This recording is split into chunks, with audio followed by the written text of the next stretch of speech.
What's going on, everybody? Welcome back to GmiasWorld Podcast, and oh my goodness, Super Bowl 57, man.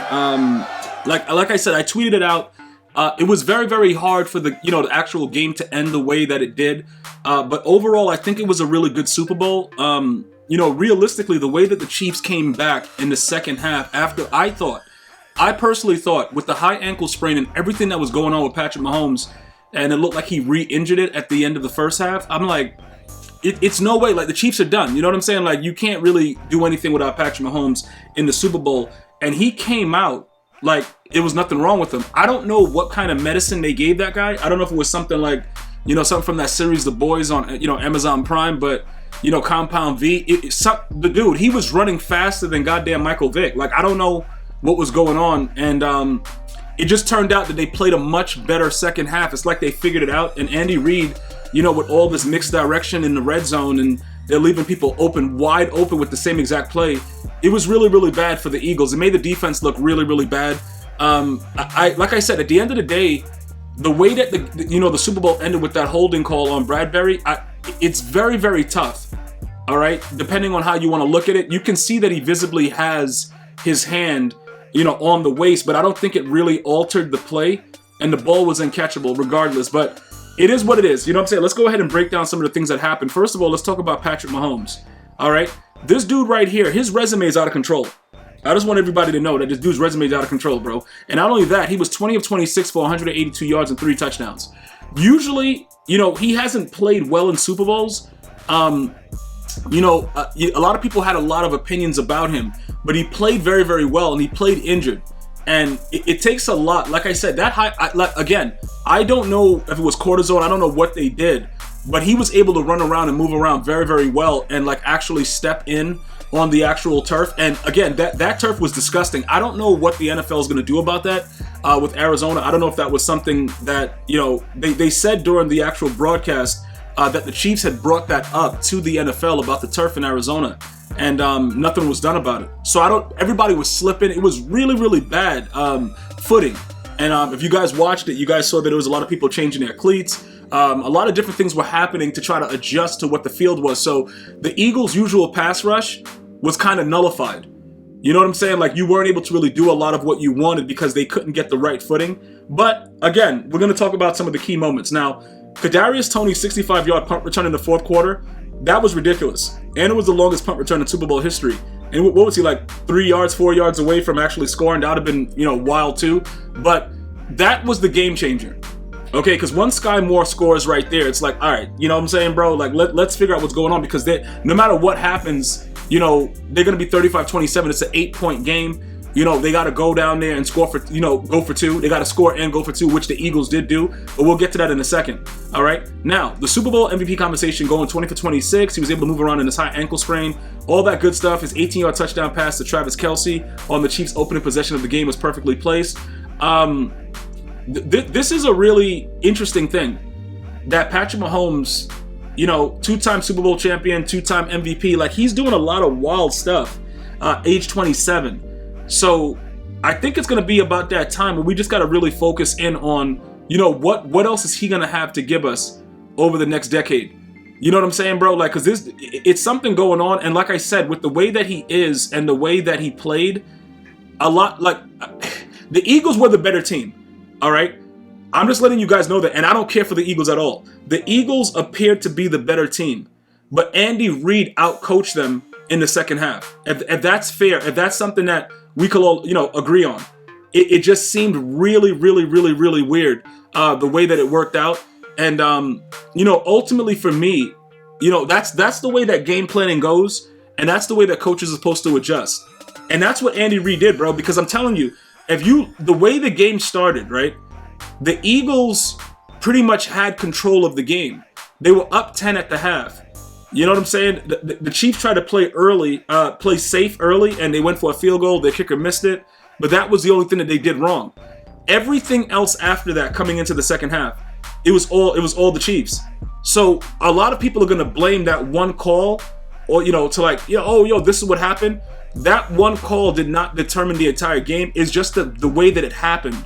At the end, that's what's gonna stay with us for the next 6-7 months. Like, what is that about, bro? Why would you call that? Obviously if they take the field goal there, you give the Eagles a lot of time to go down there. I do believe the Eagles probably would have scored. The Chiefs weren't really doing much. I think they had like 2 punts. The Eagles punted twice the entire game, so it would have been a very interesting, ending to the game. But it is what it is. The call was made, and it just didn't work out. But you got to give Patrick Mahomes credit. Like I said, if they were able to win this game, you have to look at it overall for what it was. 3 Pro Bowlers on the offensive line of the Eagles, A.J. Brown, a lot of different weapons. Defensively, they had really, really good corners. They have, good pass rush. They had everything. And the Chiefs somehow was able to go out here and win this game.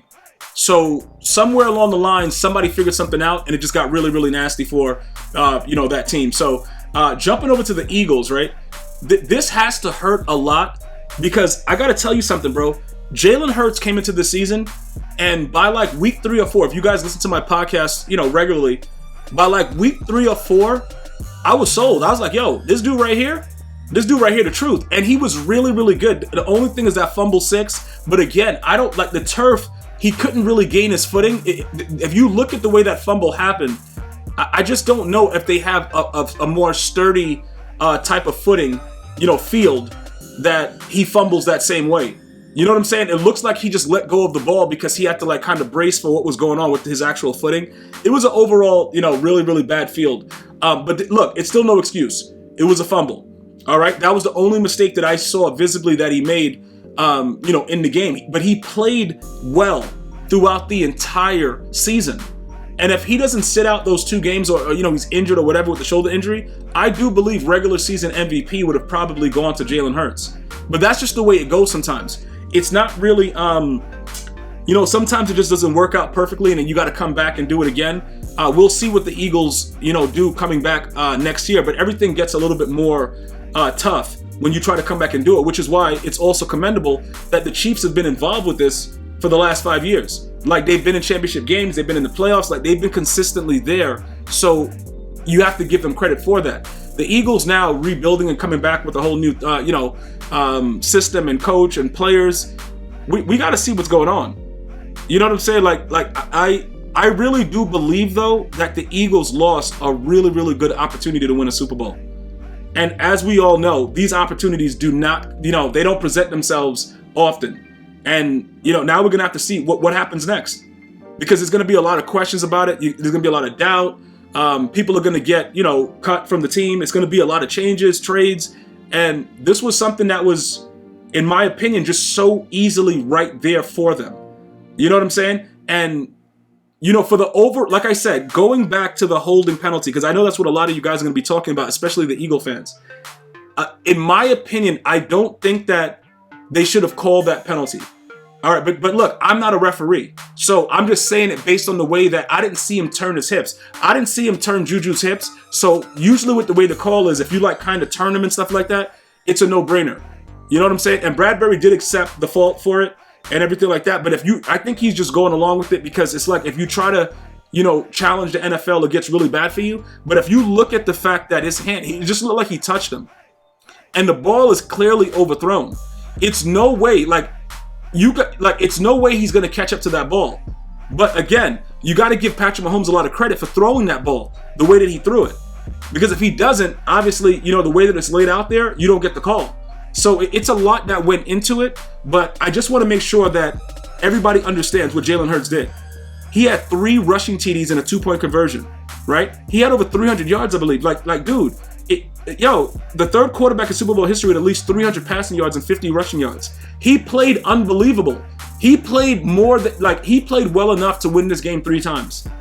But a lot of things just didn't go their way towards the end. And then if you look at the way the game changed after his fumble 6, even after, when he fumbled and it went for 6 and he came out and then they scored relatively easily, you knew something was up. Because that tied the game 14-14. And then now it's like, all right, you can't keep the Chiefs in there because, dude, there's just too much things going on. It's too many different players on the team that can do different things, and it's not the same team as it was with Tyreek Hill, where you just got to focus on him. There's a lot of different receivers. There's all these crazy plays that Andy Reid is coming up with. It was just too much, bro. It was just really, really too much. And at the end of the day, I think that they played extremely well. I think the Eagles are a solid team. Very, very unfortunate the way that it happened. But, you know, the Chiefs are Super Bowl champions. And for those of you guys that picked them, congratulations to you guys. I picked the Eagles. I just looked at it like, yo, the Eagles look like they're the most dominant team in the NFL. And they showed it for a very long time. But unfortunately, when you play in the Super Bowl, any mistake is going to get you beat. And unfortunately, you know, that fumble 6, you know, came back to haunt them at the end. But you could argue about the hold. You could argue about, you know, whatever else happens, the footing, all that good stuff. But it was a good Super Bowl. I enjoyed it. And I just want to say thank you to everybody that listened to my podcast for the entirety of the year. I appreciate all of you. Hopefully you guys keep coming back for the Madden videos and other things that we're going to have going on the YouTube channel. And I just, you know, hope that you guys have a bunch of health and wellness. And I'll see you in the new season, man. You guys have a great day. Until next time. One love, y'all.